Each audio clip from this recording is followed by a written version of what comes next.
Alright, Victorum gaming fans and bolt action fans, we are back. We got a little unboxing for you guys today. So we're going to take a look at the new Carro Armato slash Semovente kit that Warlord came out with. So this is a hybrid plastic kit. We can make either of two tanks. And we'll get this thing cracked open for you guys and take a look and give you guys our thoughts on this new updated kit here. Alright guys, we're back. We got everything open up for you here. So what do we get? We get some damage markers with the cotton there. Different colors there. We get a nice little decal sheet for our Italians here, and then we get cards. So for the two different variants, and then so we get the one card for the Carro Armato, and then I'm not sure if it was a mistake, but they basically threw in two cards for the Semovente. So certainly doesn't make two kits of it, so might just be an extra, but cool nonetheless, I guess. But anyway, so the Carro Armato, for those who haven't played Italians yet, so basically early to mid-war tank, clocks in at just under 100 points in inexperienced, all the way up through 152 for the veteran level there. And if we flip it over, get some idea on its stats here. So it's got the vulnerable special rule, so because it was riveted, all shots to the side and rear get an extra +1 pen. So +2 and then +3 respectively. And it is also a slow tank.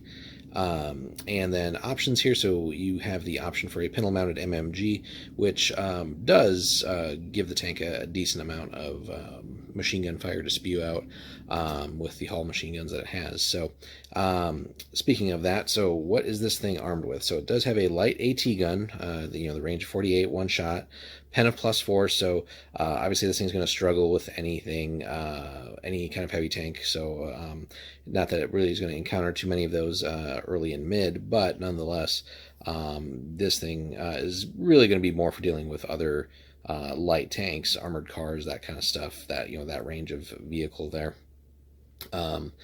And stuff like Shermans, Panzer IVs, other sort of staple medium tanks, T-34s, are going to be probably a little bit more than this thing will really want to chew off, unless you can get some flank shots.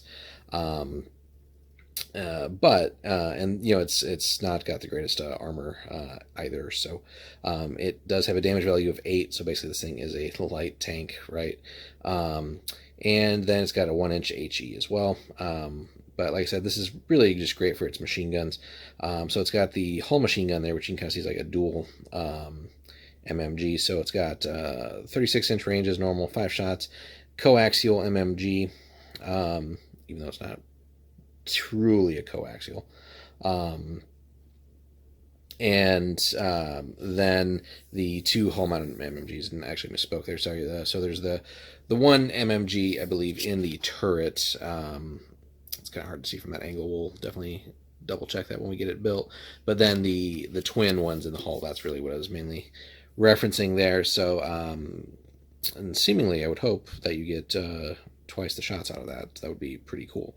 So we'll have to double check on that, but really worth considering, even though again, for a light tank it's certainly a good chunk of points, but really just using it for machine gun fire, cleaning up infantry, and putting it more on the flanks and things like that to again deal with like lighter vehicles, scout vehicles, popping some trucks and stuff like that, or armored cars, or half tracks.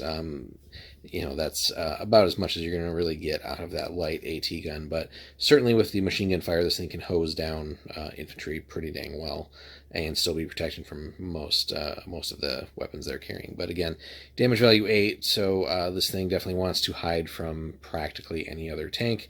I mean, even a thing like a Puma will have this thing for lunch. So overall, again, about as good as you really get for the Italians overall. But we do build the other variant, which is in many ways a little bit more effective, and that is the Semovente. So as you can see, quite a bit more expensive. So starting off at 136, then up through 170, and then a topping out just over 200 points for the veteran. But this is the self-propelled gun, so it's almost like a pseudo Stug, but definitely some major differences there still. So again, it's got a little bit better armor, but still has the vulnerable rule. HE is a little bit better here, so you actually get a 2-inch template, which is pretty nice. And then again, damage value 9. I was about to say 19. That'd be crazy.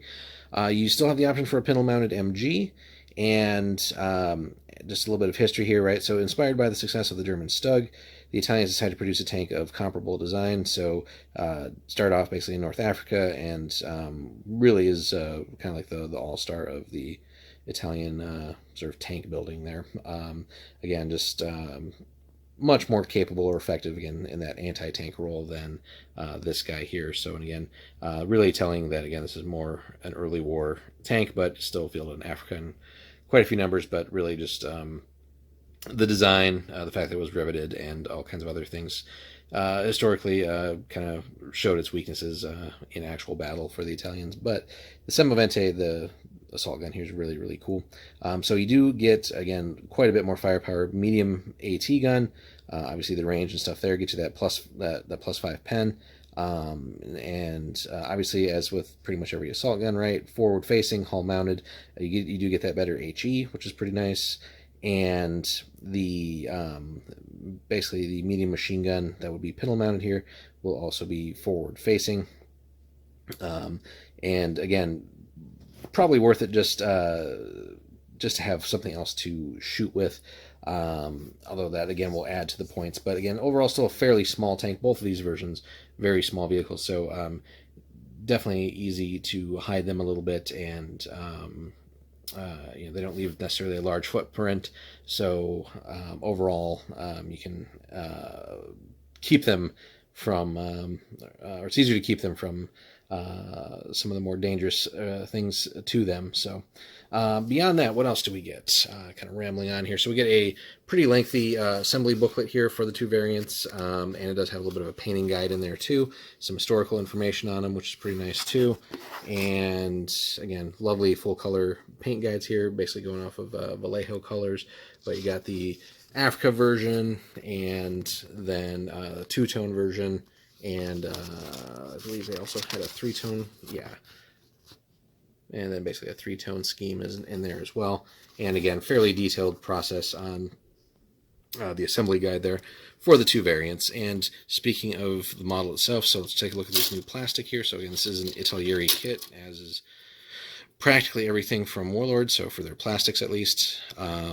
So overall, again, really nice kit. Not pretty big size sprue, but overall not very busy.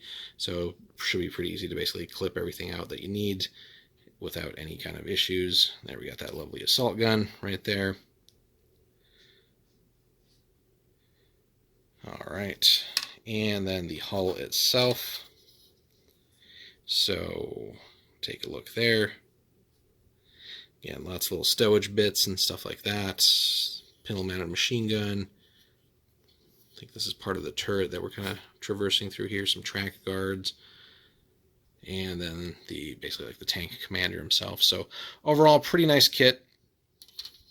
Definitely looking forward to getting this together, kind of starting off a little Italian force here for the Africa theater, just to complement the Africa Corps that we're working on. But definitely nice to see this as a hybrid kit as opposed to two separate kits. And again, just the fact that this isn't plastic definitely makes it easy to just get in quantity and build up whatever numbers you need for your forces here. So I think we're probably going to initially go with the Semovente, but we're definitely looking at picking up another one just to have the Carro Armato, so the M13 here as well. So, and we'll use both of them in various games and stuff like that. So, but yeah, again, just great details here. Hopefully will be also pretty easy to assemble. We'll definitely update you guys once we have that finished. And definitely a good step from Warlord, giving the Italians some love in plastic. Definitely a good step in the right direction there. Of course, it would be nice at some point if we see plastic Italian infantry. I think that would be really nice. But if you guys feel the same way, of course, drop a shout out in the comments on that. See where all our Italian players are at. But yeah, overall, definitely liking this. And at some point, who knows, maybe we'll even get the Lancia truck with a big old 90mm cannon on it. That would be an awesome kit to have, especially for this scale. I know they have it in Flames of War, of course, but yeah, definitely would be nice to have for bolt action Italians as well. So hope you guys enjoyed our little tour here through the Carro Armato / Semovente kit, the new plastic kit here for bolt action. And if you could, give us a like and a subscribe if you haven't already, and then stay tuned for more bolt action content.